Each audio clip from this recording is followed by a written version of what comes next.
Welcome, everybody. We're excited to get going today. We're going to be talking about stop pitching, start solving. Help customers discover what they want. Now, we've got a special guest, and I'm going to introduce him in just a minute.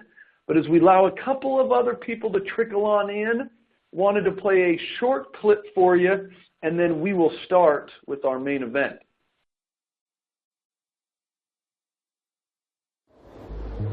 What does it take to get here? On the top of the mountain,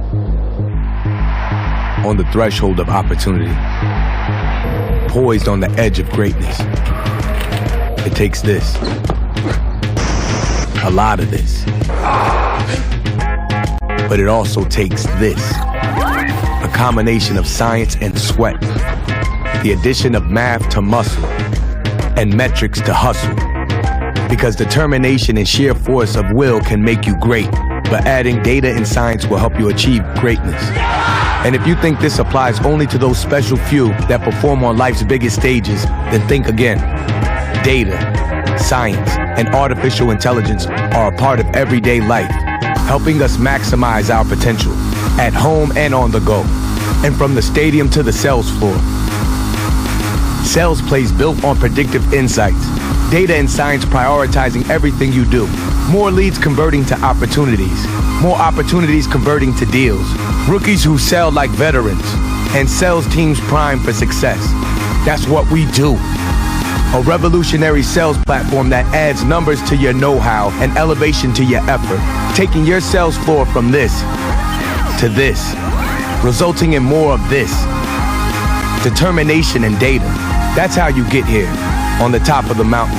At the doorstep of opportunity. And on the verge of greatness. That's how you accelerate.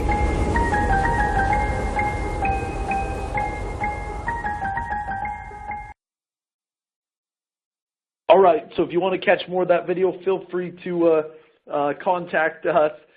Wanted to just do a quick plug right here on our Sales Acceleration podcast. We talk about real problems, real solutions, all about sales, sales operations, and marketing. Episodes Monday and Thursday. Would love for you to check it out. I think it's going to be fantastic. Now, do want to make sure we get a couple housekeeping items nailed down. Before we do that, we will make sure we get this slide deck out to you. It is recorded. You can join us on #InsightSales webinar. But I want to make sure we introduce and give a proper introduction to our guest here, Tim. Tim, how the heck are you? Doing well, Gabe. Thanks for asking. Well, Tim, we're excited to have you on, and I think I wanted to take a minute and make sure the audience understood the rich background you bring. So before I turn it over to you, I'm going to just do a brief overview for everybody. So, Tim, you guys brings an immense amount of sales experience. He's got 25 years of successful sales experience. He's been recognized as the #1 producer in a 10,000-person sales organization. He's led a software startup through a successful IPO. He's directed a $50 million sales organization for a 500-person company. So some of the ideas you're going to hear have already helped thousands of business professionals create more success in the challenging sales world that we all know we have. So, Tim, we're really excited for you to join, and I want to turn it over, but I do want to make sure everybody knows how to use this Q&A box, because as Tim and I were talking, we want to make this as interactive as possible. So go real quick down to your Q&A, click on that, and type in your name and where you're from. I want you to get used to using that Q&A box as Tim goes on, because I may rudely interrupt Tim once or twice, but we want to make sure we get your questions answered and we also get some of Tim's great content out. So, Tim, I'm going to be watching some of these names come in. We've got Sue Klaus, Sarah from Return Path, Brent, Lindsay from Institute, Steve Wallace, fantastic. So, well, we got a lot of people coming, Denver, Indianapolis. Oh, I think we're good to go. So, Tim, with that, good introduction. They got the Q&A. Over to you. Thank you so much. Well, hello, everybody, and welcome to today's program. So I really want to start today by asking a simple question. And the question is why? Why in the world do companies all over the world spend millions and millions of dollars teaching their salespeople what to say, but they spend little or nothing teaching their salespeople what to ask. Now, experience tells me that the questions you ask and how you ask them are going to increase your success faster than anything else you're ever going to say. Now, I'm sure you probably already have a number of questions that you ask customers during a sales conversation. Maybe you'll recognize a few of these. Do you have a budget? Who besides yourself is involved in the decision-making process? How soon are you looking to make a change? And then my all-time favorite, not what keeps you up at night. Now listen, guys and gals, asking these questions may help you as a salesperson, but customers hear these exact same questions all the time. Here's the deal. You can usually tell when you get caught in a slump of asking mind-numbing questions, because more often than not, the conversation ends with the customer saying something like, hey, why don't you just leave me some information and I'll get back to you. So here's what we're going to do today. I have put together 4 principles that I want to share with you guys today. You know, after 3 decades of working with top performers, patterns of success begin to emerge. And so in our limited time today, I want to share with you 4 timeless, tested principles on what it takes to stop pitching and start solving. So to get started, principle number 1, we all know it. We've all been there. We've all done that. Prescription before diagnosis is malpractice. So what exactly does this look like? Well, follow along, and maybe you'll know of someone who might suffer from this disease. Their conversations start like this. Hey, you know, I'd like some time on your calendar to talk about myself, my company, and all of our incredible products and services. I don't think so. How about this second example? Even though you get piles and piles of unsolicited email every day, I wanted to call to see if you read the stuff I sent you. Or my third and maybe most favorite example, hey, let me tell you what, I am eager to tell you about how wonderful our existing clients think we are, and we may not even discuss what you're really interested in. Chances are good that I'm going to talk for a long time, so get ready to be bored out of your mind. So oftentimes, people will chuckle, but it's a chuckle of familiarity. So why in the world do we do this? Well, it's pretty simple. We understand our stuff. This is a huge temptation that I still suffer from today. I would rather it's much easier for me to talk about me and my stuff than it is for me to ask about you. So that makes this a very comfortable, easy thing to do. Pitching prematurely is an easy thing for us to do. The third bullet, though, kind of makes me sad is I've got clients who say, hey, Tim, we're good. We no longer need your sales training services. And I'm like, that's fantastic. If you've outgrown the need for my sales training services, then I've done my job. But the question I always ask is I say, hey, would you do me a favor and just send me a sample of the curriculum that you're using today? And ladies and gentlemen, I got to be honest with you. When customers today send me a sample of their curriculum, it's really not sales training. It's product training. Now, here's the challenge. If all you teach people is about product, then what are your people going to talk about? They're going to talk about product. So it's really not sales training, it's product training. And trust me, you need to have product training. I am not suggesting you don't need product training, but hear me out on this one. What you sell is critical to your success. How you sell it is vital. So it ain't the what, it's the how. But ultimately, the reason people pitch prematurely is because you haven't prepared for anything else. Let me ask you 2 rhetorical questions. Question number 1, how much time do you spend planning and preparing for each and every sales conversation? And the answer is probably little or not enough. My follow-up question would be this. Out of the time that you do spend planning and preparing for a sales conversation, what percentage of that time is really focused on, here's what I'm going to say, versus what percentage of that time is focused on, here's what I want to ask? So my conclusion is we could all spend more time planning and preparing. And the real trap is the time that we do spend planning and preparing, it's all about us. It's all about what we're going to say, and we're not focused on what we're really going to ask. So what happens, listen, when you pitch prematurely, the prospect doesn't engage. Forget the prospect. Let's just go to Life 101. Let's go to a social situation. People in general don't like to be around someone who just talks all the time, who just talks too much, and who talks about themselves. People are not going to engage with you. What else is going to happen? Well, you're going to have to generically position what you do. The third thing that happens is there's this real premature focus on the obvious, right? You focus on the obvious, which is not always where the real concerns are. You know, a few years ago, I was looking for a new website. And a lot of folks out there tried to sell me a new website. But ultimately, my real concern was I just want to be able to reach more customers. So the company I chose to do business with asked insightful questions about, now, you don't really want a new website. I mean, nobody wants a new website. What are you really looking to accomplish? It's like, well, to be honest with you, I'm just trying to reach more customers. And so instead of just selling me a website, they also sold me SEO. They also sold me a social media campaign. They also sold me analytics, a new mobile platform, and much, much more. Ladies and gentlemen, nobody ever wants to really buy a drill. People want the whole. And so we have to make sure we're looking at what the customer ultimately wants. But the biggest concern I have when you pitch prematurely is you're flat out going to miss opportunities. It's just that simple. So if prescription before diagnosis is malpractice, then my second principle would seem to be somewhat linear. I want you to make fewer statements and ask more questions. See, the way I look at it, questions are your tool for understanding the customer and their challenges. And when you ask smart questions, it really kind of puts you in the role of an advisor. You know, it's unfortunate that so many reps today think they demonstrate their competence and their expertise by what they say, what they tell customers.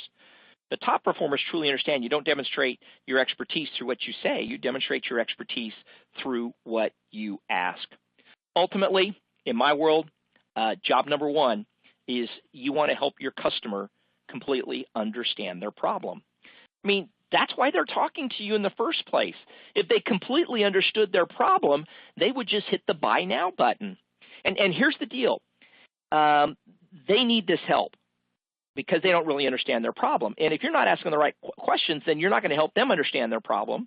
And then that means you don't understand their problem. And eventually, that just leads to price squeeze.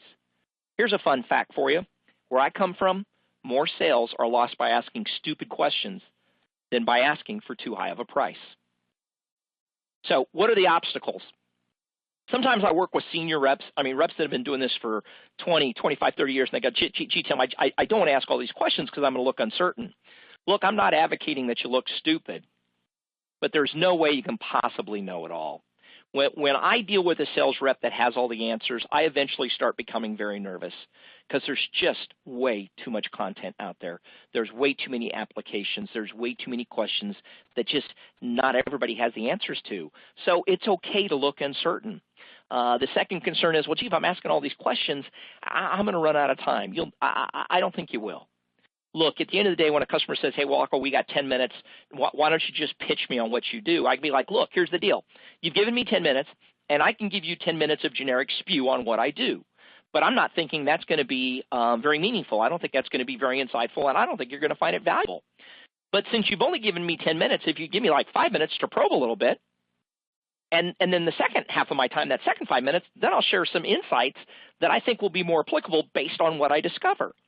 So your decision, 10 minutes of generic spew, or would it be okay if I asked a few intelligent questions first? And I'll tell you what, more often than not, your customer is going to want you to ask some questions. And the customers that just want generic spew probably aren't going to make to be very good customers. The third obstacle to asking really great questions is some reps feel that asking isn't selling. And I can't really argue with you because ultimately, if you're going to sell, you must tell. But personally, I don't like being sold to.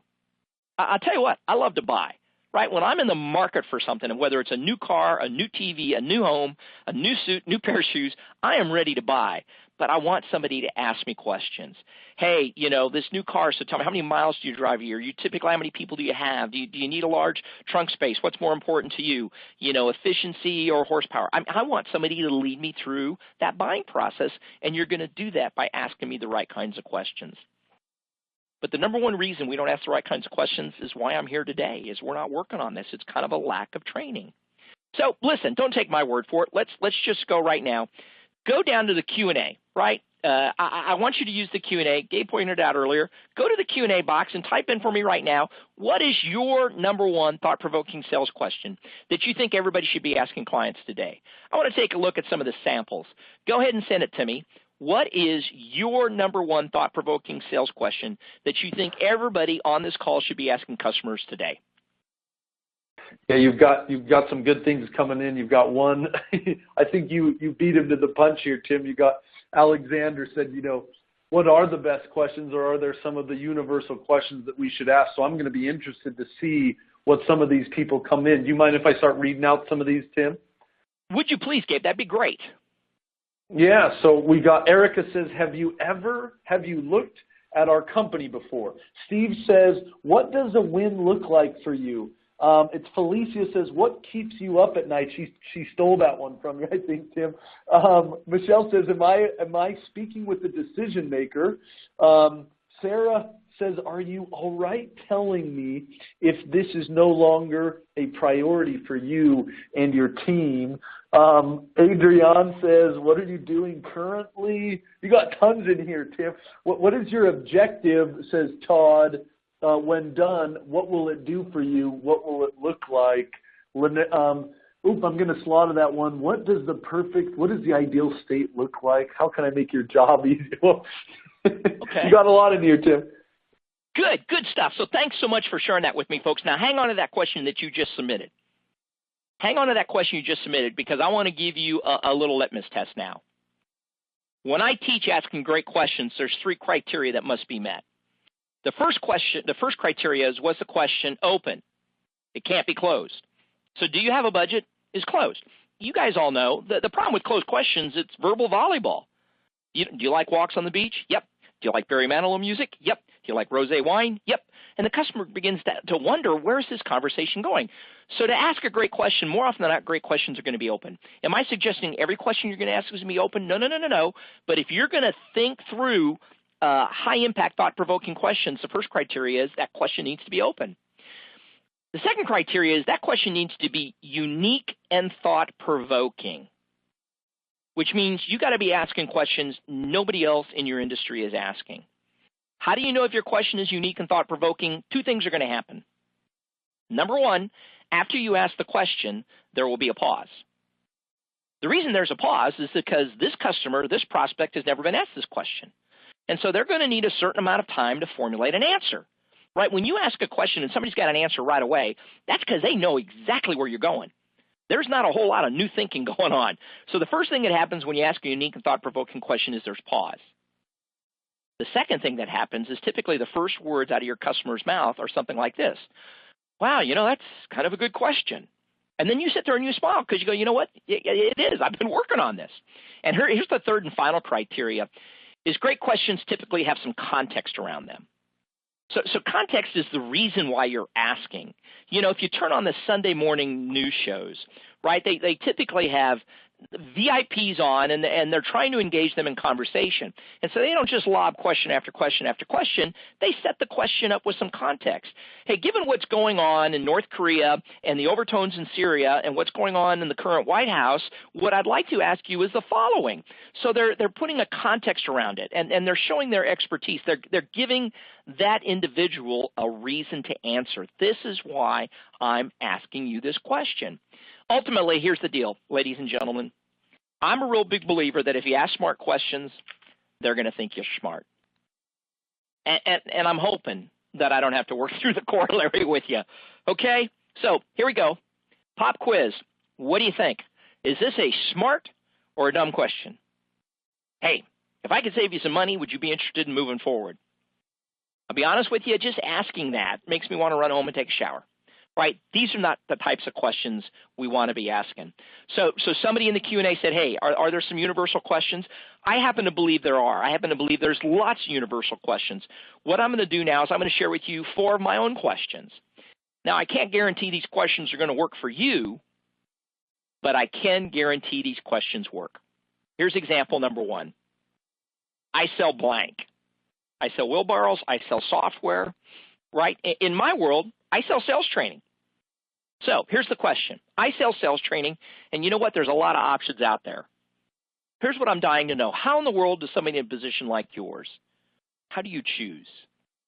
So let me unpack this for you and why this has been a successful question for me. I sell blank, and there are a lot of options out there. Okay, ladies and gentlemen, is that high pressure or is that low pressure? That's right. That's low pressure. I'm not sounding salesy because I never want to sound salesy. The minute we start sounding salesy, our customers, our prospect can smell that in the water. And the minute you start sounding like a salesperson, they start shutting down. because very few people really embrace the time they're going to have to spend with a salesperson. So, and I'm just telling the truth, man. I sell sales training. There's literally hundreds of guys just like me in North America that do what I do. So there's a ton of options out there. But here's what I'm dying to know. How in the world does somebody in a position like yours, all right, let me pause. When you ask somebody how in the world is somebody in a position like yours, that implies respect. That implies importance, right? You really want to know, tell me what this means to you. So we say, how in the world is somebody in a position like yours? How do you choose? And choose is a very important word because I spend a lot of time with salespeople, and salespeople love the D word. How are you going to decide? What's your decision-making process? Who's all going to be involved in this decision, right? So just throwing that different word, that unique word in there, choose, makes a big difference. So I sell blank. There's a ton of options out there. Here's what I'm dying to know. How in the world is somebody in a position like yours? How do you choose? Example number 2. You know what? There's always risk and uncertainties with changes like this. Help me understand. Why wouldn't you just leave things as they are? But wait, many of you are crying, gee, Tim, that sounds to me like you're trying to undo the deal.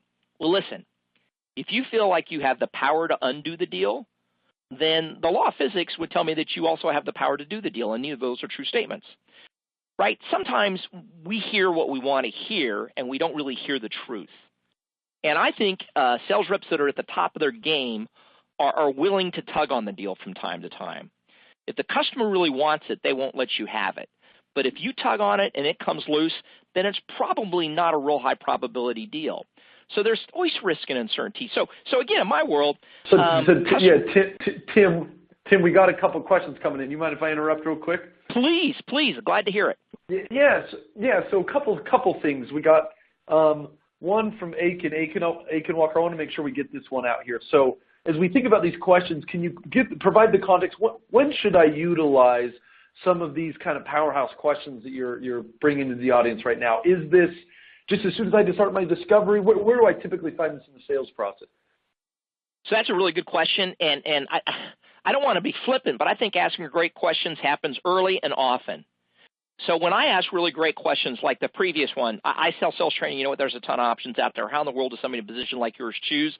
That is going to be a question I'm going to ask early on in the sales process. The question you have in front of you right now, golly, there's always risk and uncertainties. There's a lot of expense with changes like this. Why not just leave things as they are? This is a great question that would be used towards the end of the selling cycle. And so as I am formulating my questions, as I'm planning my sales conversation, there are different questions I'm going to use at different stages of the selling cycle. But literally, I want to be asking intelligent, well-thought-out, thought-provoking questions early and often. It's the only way I'm really going to truly understand what's going on in my customer's mind. So we got one more. Love it, Tim. We got one more. Megan is saying, sometimes I feel like I ask too generic of questions. How do I get questions? She brought it up you mentioned earlier, getting stuff that is different, unique, that other sales reps aren't going to ask. How do I get to questions that really are about my industry or highlight pains that real leaders are facing? Any recipe to do that successfully? I don't know that there's a recipe, Megan, but there's a ton of resources out there. So just off the top of my head, number one, good for you for attending today's program. This is a stepping stone. Number two, Megan, I am always saddened that oftentimes I see salespeople who don't tap in and leverage what other salespeople know.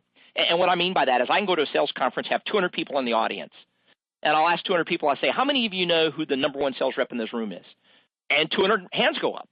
And the next question will be, how many of you have bought that number one sales rep a cup of coffee or a cold beverage in the last 30 days and asked them, what are you doing differently? And hardly anybody raises their hands.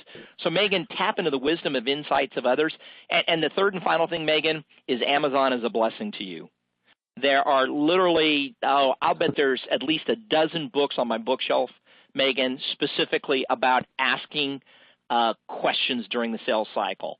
And so you read through those, you grab the best, you leave the rest, you mix and match with things that you're comfortable with, because I never want you to be uncomfortable, and you tap into other folks inside your organization who have gone before you. That would be the encouragement I'd give you. Love it. I love. Can I ask one more, Tim, and then I want you Please. to continue. We've got a lot of good questions coming in here. As you go through some of these recommended questions, some of the people here. I got Tom, Beth. I got two people kind of both indicating this. How do you know when you've asked too many questions? Do you have a guide? Is it typically 3 to 5? Is it a 15-minute discovery? When do you?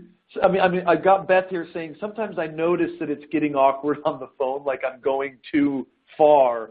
Is there a best practice you've seen, Tim? Oh, that's a great question. I don't know that there's a best practice, folks, but here's the deal. So if you're talking to somebody for the very first time, so I got to speak real general, just because I don't know the specifics, but in general terms, if you're speaking to somebody for the very first time and you're firing off questions, even if they're great questions, they're probably not going to be highly engaged with you because you haven't really given them a reason to engage with you. So as I see the selling cycle, very simply, is you've got to have this compelling story. You got to be able to really articulate early on why you, why now. And that gets people to go, really, seriously, we call it getting the Scooby-Doo response, right? Somebody says, so what do you guys do there? And you explain it in such a way that the customer goes, right? He wants to learn more. But before you tell more, you say, listen, man, I'd love to share with you more in depth exactly what we do and how we help customers just like you. But before I do, would it be okay if I asked you a few key questions? Because I really want to make sure that my ideas, my comments are on target for you. And when you ask people permission to ask them questions, as long as the questions are relevant, meaningful, and thought-provoking, I think they will go along. When do you know you've asked too many questions? Well, here's the deal. I do a lot of work in presentation skills. The number one key to doing a great presentation is the questions you ask. When you do a great presentation, the customer is going to say, wow, that's exactly what we were looking for. And you go, well, I know because I asked you all the right questions. So as soon as you know who, where, what, when, why, and how much, I think you've asked enough questions.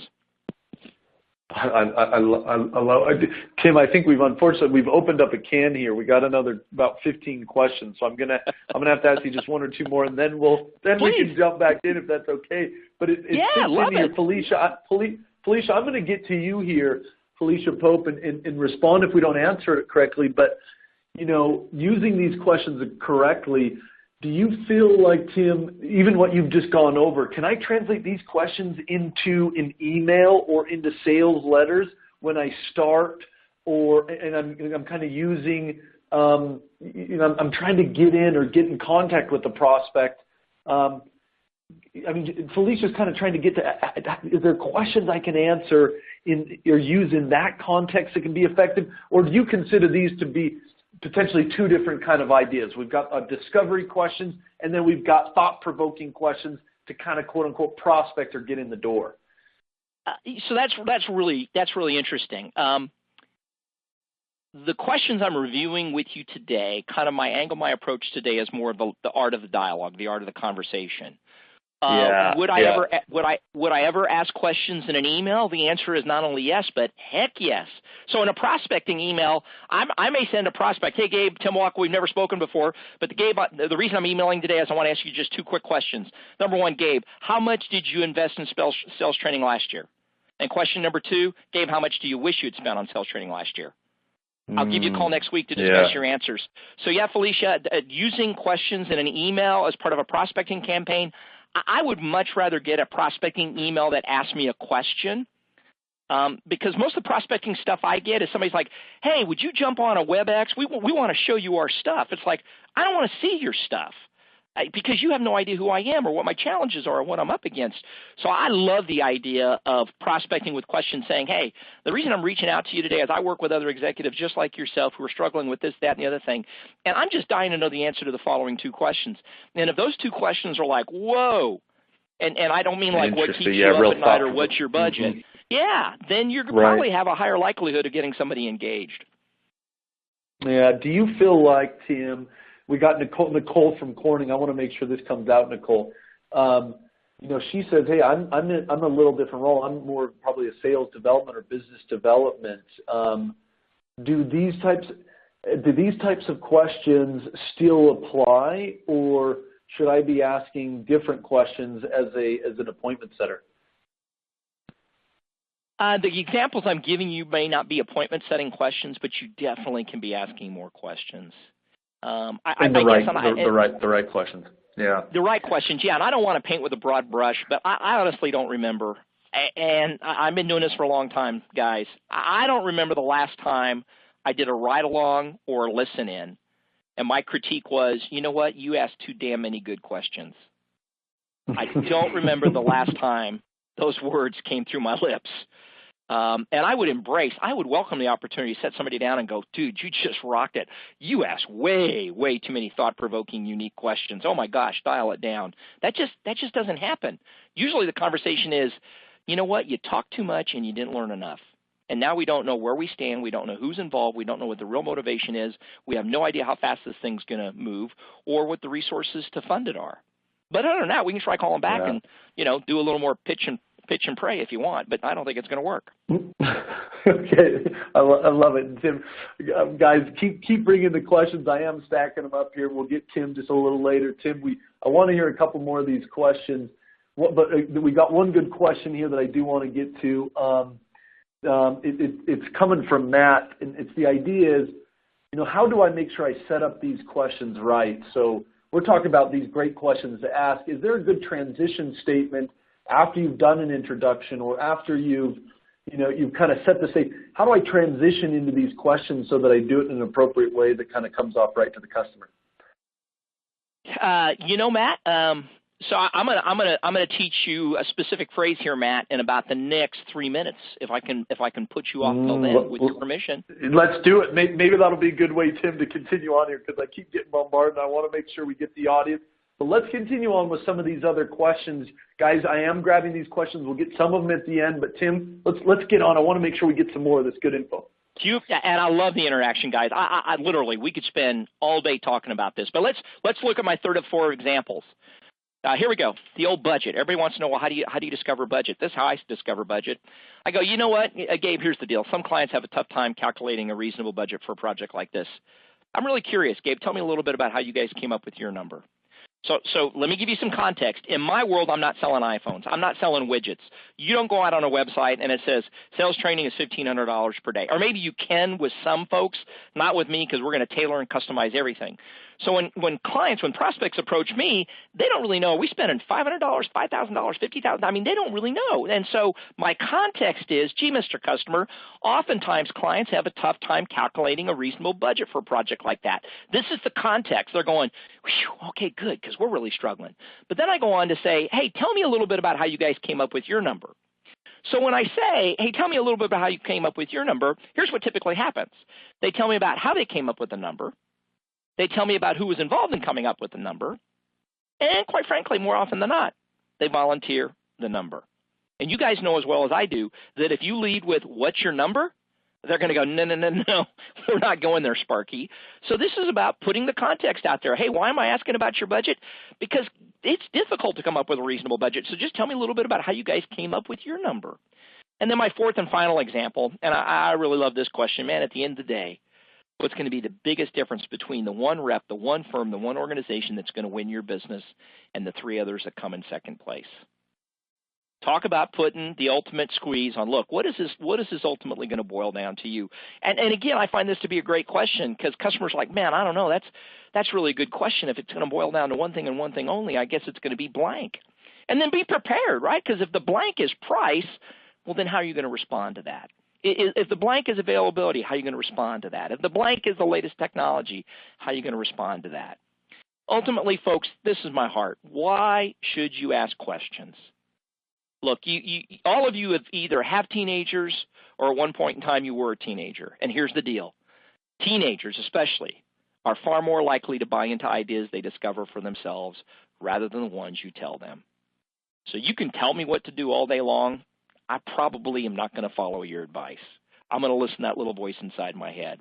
So instead of telling me what to do, the best way to convince me what to do is to ask me questions that gets me to see things differently. Ultimately, my encouragement for all of you is to be more curious. Here's the deal, right? I went through 4 examples from my own library. And some of you may be saying, nah, you know what, Tim, I'll be honest with you, none of those 4 are really going to work. So if the first four I didn't work, I'd pick one of these then. And if none of those work for you, then I'll tell you what, pick one of these. And if you don't like any of those, well, then pick one of these. And if you don't like one of those, then pick one of these. Here's my point. If you don't plan and prepare your questions in advance, you're going into a gunfight with a stick. And that means you're going to get hurt. So spend some time planning and preparing your questions. And please keep in mind that assumption is the mother of all mistakes. So let me tell you a story and get you engaged again. So my wife and I got two great kids. We got a son, Nick, that's an engineer down in Houston, and our daughter, Maggie, teaches school over in Fort Worth. Well, listen, when Maggie was a little girl, she idolized the TV character Barney. So growing up, her mother and I decorated her room in a Barney theme. So here's what I want you to do. I want you to go down to the Q&A box and put a word in there that tells me what word would you use to describe that room. Well, my little girl Maggie was small. She idolized the TV character Barney. Her mom and I decided to decorate her room in a Barney theme. Just hit one word and tell me, how would you describe that room? So it looks like Maureen says, purple. Some of you are thinking dinosaur. Okay, dreadful. Okay, thank you very much, Gerald. I see where you're coming from. Okay, but here's the point. You see what you guys did? The slide says assumption is the mother of all mistakes, and I told you a story about our son and our daughter, and when our daughter was little, she idolized the TV character Barney. All I told you was TV character Barney and asked you to describe the room, and all of you are like, get it, it's dreadful, it's purple, it's a dinosaur. Are there not other TV character Barneys? Now I get it that if my daughter's sleeping on Barney 5 sheets, you'd think she was a freak, and you would be right. Here's the reason I tell that story. Forget Barney. These words are used in sales conversations each and every day, and they have absolute zero meaning. Somebody says it's been approved. Do you really know what that means? Somebody says, send me a proposal. We're like, okay, great, let's send a proposal. Although it takes time, energy, effort, and money to put together a proposal. Nobody, or rare is the person that says, gee, you'd like a proposal. Well, let me ask you a question. What are you looking for in a proposal? Have you got examples of other proposals you received that have made your decision-making process easier? Exactly what are the elements you're looking for, right? Client says, send me a proposal, and we immediately go to our work. We go to our paper, right? We're going to force our thinking, our ways of doing business on them. Somebody says, this is urgent. What does that mean? So I want you to be more curious, and I want you to make sure that you're not making assumptions. So we had the question a little bit earlier on. I think it might have been Matt that said, how do I transition? So here's something we've been teaching sales reps for a long time, Matt. It's, early on in the conversation. You know what, Matt? We do business with a lot of companies, and we're really proud of our work. But that doesn't mean we're going to be right for you. Okay, high pressure or low pressure? It's low pressure. You see the pattern? So, Matt, I appreciate you making some time with me today. Matt, we do business with a lot of companies, and gosh, we're really proud of what we do. But Matt, that doesn't mean we're going to be right for you. So at the end of the day, I got to learn more about your exact situation before we can make sure this is even a good fit or even worth talking about. So Matt, before I launch into how great my existing customers think I am, would it be okay if I asked you just a few important questions? And my experience is you lead the conversation like this, and you're going to blow away the last rep that was just calling to check in. People are going to love you. They're going to remember you. You're going to demonstrate that you're a professional that's done this before and that you're not in it for you. You're there to help them. It's not the peddler mindset. It's a partner mindset. I'm here to help you. If I can't help you, I will disengage and move on down the road. There's 6 billion people on the planet. I think we've got something to make sense for you, but ultimately you get to decide. So principle number 2, make fewer statements, ask more questions. Principle number 3. Now, most of you, this might be the first time you've ever heard me before, so you may not think this is a very safe place, but how many of you are willing to admit you might have a little bit of a hopium problem? Huh? Come on. You got a hopium problem? I know every once in a while I got a little bit of a hopium problem. For those of you that aren't quite sure what I'm talking about, let's make it real simple. If you were working for me and you ever asked this question, I would tell you you've got a hopium problem. Hey, would you like me to go ahead and put together a proposal? Here's the challenge. Here's the rub. 2 sales reps are going to call on me this afternoon.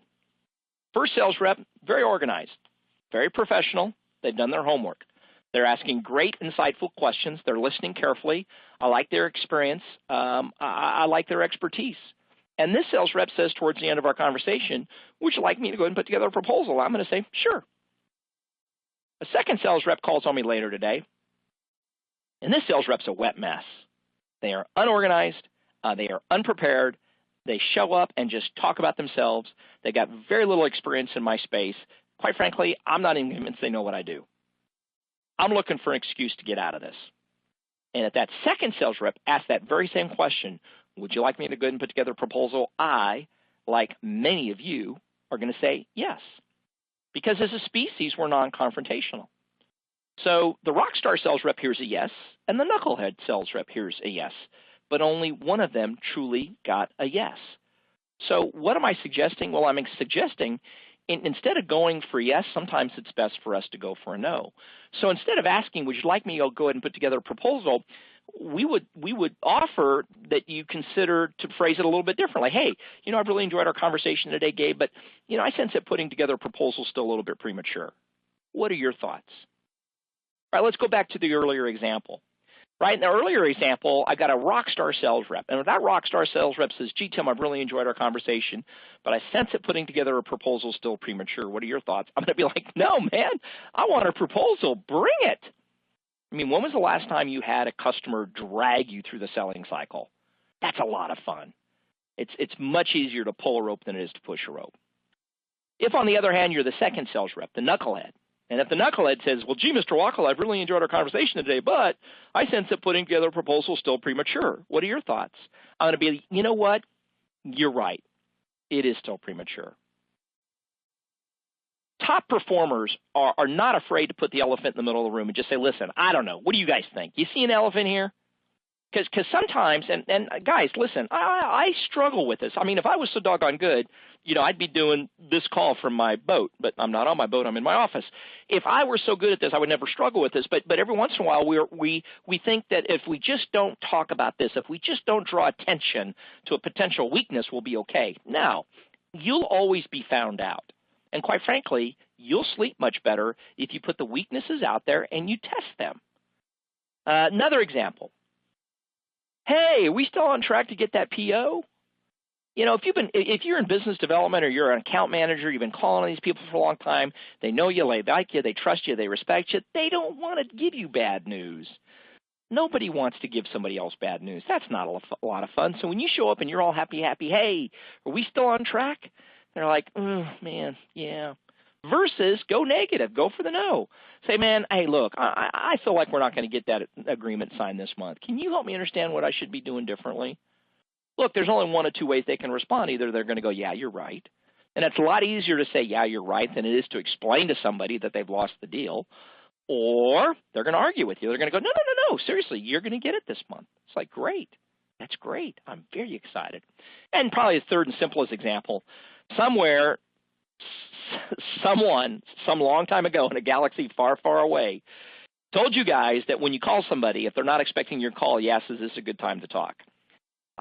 Spoiler alert, this is not good because nobody's waiting for your call. It's never a good time to talk. So let's just be upfront about it. When I call a customer or I call a prospect and they're not expecting my call, I always lead with, hey, man, is this a bad time to talk? And my experience is more often than not, they're going to say, yeah, I'll be honest with you, it is. And I go, great. I don't want to make this about me. I want to make this about you. So grab your calendar. Let's find a good time for you, and I'll call you back then. So don't lead with, hey, is this good? Lead with the negative. Lead with the no. Ultimately, here's the deal. If you've got a hopium habit, you're always looking for a positive response. Everything you say and do is biased by what you hope to hear. And here's where it gets tough is you're just making it really, really difficult for people to be honest with you. You're making it difficult for people to share bad news. But ultimately, you're creating a lot more work for yourself. And what do I mean by that is that if you go through your pipeline today, I'll guarantee you there's a certain percentage of opportunities in there right now that you're just hoping are going to go, and they're not. They're not. You're not being honest with yourself, and you're not being honest with your prospect. And the best thing you can do is let go of them and go focus on something that will happen. I read this in a book. I don't remember where I read it, but I love this. This phraseology of, hey, you know what, I might be wrong, but I'm getting the feeling you have concerns or see some obstacles about going forward. Tell me what you're thinking. I'd rather hear your concerns now than pretend they don't exist. Wow, is that powerful or what?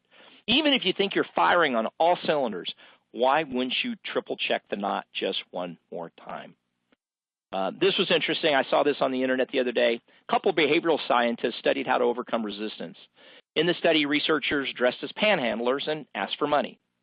When the panhandlers ended their request with, "You're free to accept or refuse," resistance was reduced and donations increased by 400%. So let people know they have an out. Let them know it's okay to say no. So here's your exercise for this principle. Do you have a contact or an opportunity that appears to be vanishing? I would imagine the vast majority of you probably do. What are you willing to try that's different? Right? Because you can't lose what you haven't won. And so maybe it's time to look at your conversations. Maybe it's time to look at your questions. And maybe it's time to just try to be more honest with them and give them the opportunity to tell you no.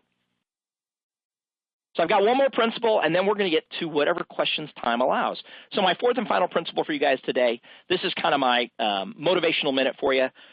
So I work with salespeople all over the globe, and I always tell them, look, at the end of the day, your results get better, your business gets better, your sales get better, your life gets better when you get better.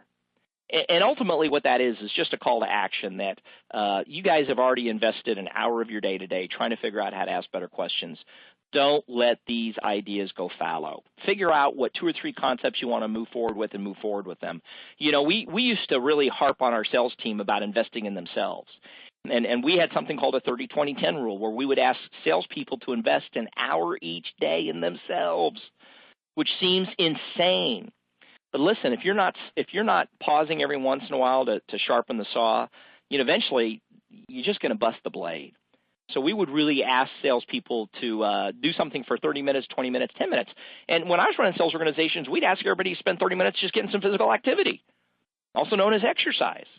And I'll just speak first person. You know what? When I exercise, I got more energy. I got more creativity. My stress level goes down. I sleep better at night. My doctor says my cholesterol and blood pressure are where they're supposed to be.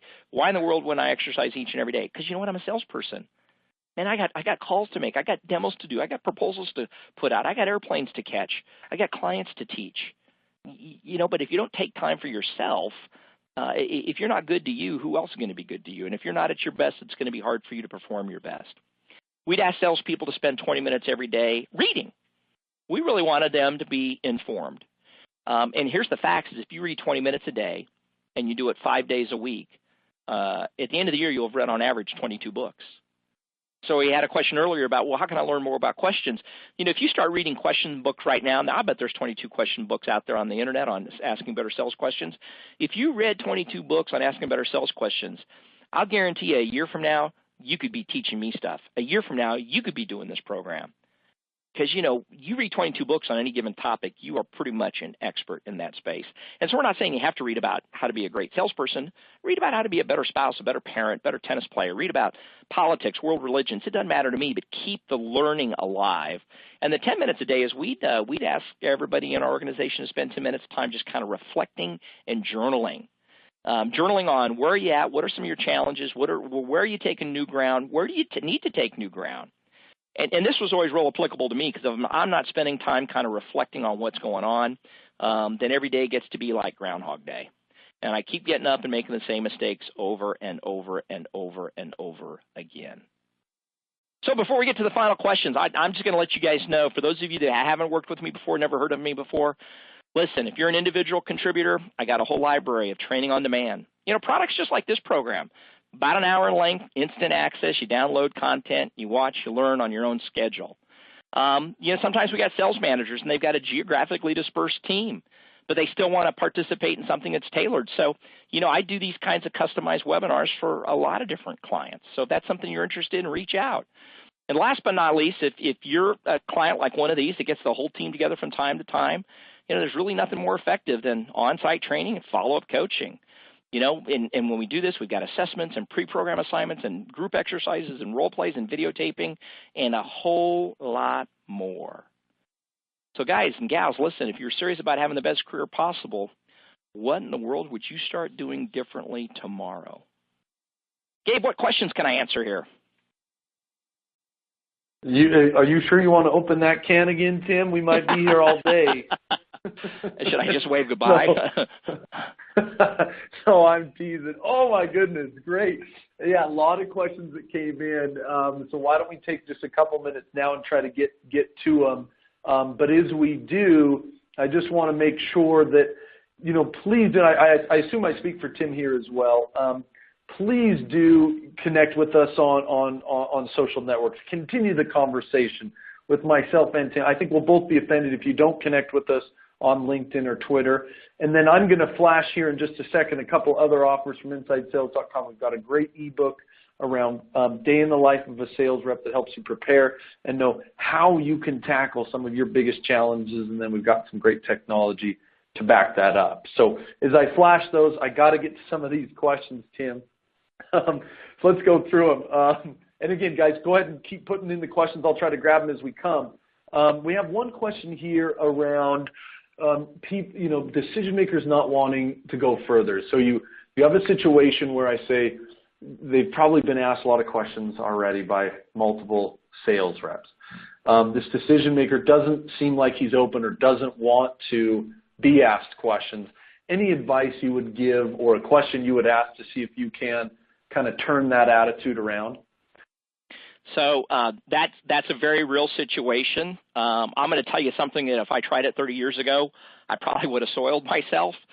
But after 3 decades, if somebody's just not opening up, I'll say, listen, here's the deal, man. The last thing I want to do is create bad feelings. But I'm just sensing that you don't really want to engage. I'm sensing that you really don't want to talk about this issue. I'm sensing you really don't want to answer my questions. Would you mind telling me what that's all about? So I'm actually going to go off script. I'm actually going to say, look, dude, if you're just angry and mad, and I mean, that's not what I'm saying, but what I'm thinking is, look, if you're angry and mad and other salespeople have taken advantage of you and you feel abused and your coffee was cold this morning and there's nothing I can say or do that's going to change this, then just tell me to get out. I'll get out. But I won't. And again, it's a lot easier to do this in your 50s than it was in your 20s. But I want to be as open and as honest and as transparent as possible. And sometimes when you call them on it, sometimes when you go, man, look, dude, here's the deal. I am not trying to rile you up. Sometimes they get more riled up and they'll ask you to leave or they'll hang up on you. But other times they'll soften. Other times they'll break through and they'll go, man, I am so sorry. Please forgive me. I'm not trying to be rude. I'm not trying to be distant. Here's what's going on. Because most salespeople are just afraid to acknowledge it. So to me, it just kind of gets back to, gee, I'm smelling something unusual. Is there an elephant in the room? And be willing to ask. Be willing to go where nobody else has gone. That would be my encouragement. I mean, you got nothing to lose. If they're shut down and you call them on it, what's the worst thing that happens? I mean, they're already shut down. And I like the honesty play. I mean, sometimes you want to try to play games back with them, but I like just telling them, this is what I'm seeing. Tell me if that's not true. I think that kind of open honesty is not a bad approach. Tim, we've got multiple people throwing questions in here about gatekeepers, and it's almost more of probably overcoming an objection, but they've kind of thrown it out as a question. They run into a gatekeeper. They get stuck. He or she's out of the office. Is there something you found, a question that you can kind of get gatekeepers to light the fire under them in order to get past that part of the sales process? Boy, again, another great question, guys. Gatekeepers should be your allies and your friends, but oftentimes they don't want to be. So my number one advice, and this is not part of asking questions, my number one advice on working with gatekeepers is to avoid it at all costs. And so here's what I mean by that. If I'm trying to get to an executive and they've got a gatekeeper, then I'm going to spend $10.50 and I'm going to send that executive a piece of certified mail. Because when I send a piece of certified mail, I'm pretty convinced their gatekeeper's not going to open it and read it because that executive, that VIP is going to have to sign for that. They're probably thinking to themselves, who's suing me? Now, obviously, when they open up that piece of certified mail from me, I need to have some compelling copy. It better not be, I'm the greatest, I'm the brightest, everybody loves me, why don't you do business with me, right? It needs to be a value proposition, which is another program we could do, but you need to have a compelling value proposition. Issue, action, impact. Here's the issue that most clients have. Here's the action that we prescribe. Here's the impact we think we can have on your organization. Here's my compelling question to you. So try to get around the gatekeepers if you can, ladies and gentlemen. And that's going to require that you just use different mediums. If you're stuck using phone and email, then you're always going to have to go through the gatekeeper because those are the two mediums that they run the gate on. But if you send a handwritten note, you send something via certified mail, you just change up your mediums, and I think you'll have more success. I love that. I mean, sometimes I think, Tim, we fall in love with, we become an email marketer, we become a social seller, we become a UPS mixing and matching until you find the right medium for the right person. I think sometimes you just can't get around it. You got to test it. Yep. We've got some a couple of real funny questions in here. I may have to share those at the end or kind of give them to you individually, Tim. But one question that did come in that I think is interesting, and John Jenkins, I'm going to get this to you. I'm in person, Tim, and I'm asking questions to somebody. How do I manage the note-taking concept? Is that a little bit offensive if I'm pausing for a little bit? Is it best to be taking notes while I'm doing this? Should I try to just record it and get it later? How would you recommend kind of managing that situation, either on the phone or in person? So probably two different answers. I think in person, there's nothing more flattering than to have somebody write down what I'm saying. To me, that just communicates volumes. So when a sales rep makes a sales call on me and I'm sharing with them details and specifics about my challenges, what we're trying, and if that sales rep's taking notes, I'm like, whoa, I'm being heard, I'm being listened to. One of my earliest customers used to take notes when I made sales calls on him. So I was like, whoa, I need to be very, very careful that all the facts are accurate here because this guy's writing everything down. So face-to-face, I'm writing down notes. I think it's very appropriate. Over the phone, I'm still writing down notes. I'm not a big fan of recording, but I'll let the customer know right up front. I go, listen, I'm going to ask you a series of thought-provoking questions, and if I'm doing my job correctly, you're going to have to pause for a second or two to come up with your answers.